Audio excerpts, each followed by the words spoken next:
Ecclesia y'Igitega yo muri diocese nkuru ya Gitega mwemeye kuza mukaduherereza inkuka y'imisa kugira ngo dutangure iki gikorane twahereje mukama inkuka.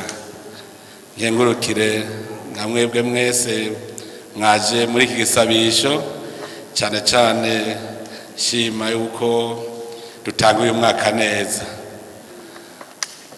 Benshi muri mwebwe ntitwari bwabonane, none reka mbonereho akaryo ko gusubira kubipfuriza umwaka mwiza.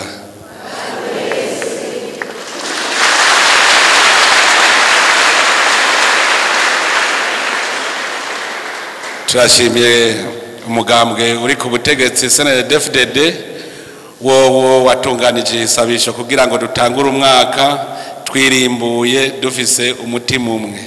Nico gituma nasubira gusaba Imana mushobora byose idufashe kugira ngo twugurure imitima yacu, imigisha tuzokura muri iri koraniro ibimigisha izoduherekeza muri uwo mwaka wose, na cyane cyane ko twese tuje tuzanye imigambi myiza dufitiye igihugu Imana yaturaganiye, igihugu c'amata n'ubuki.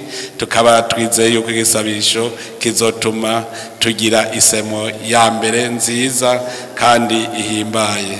None rero ndabifurije mwese kuroranirwa muri iyi minsi itatu tuzomara muri iri koraniro ryo guhimbaza Imana no kuyisaba kugira ngo igume iduherekeza. Murakoze, Imana ibahezagire.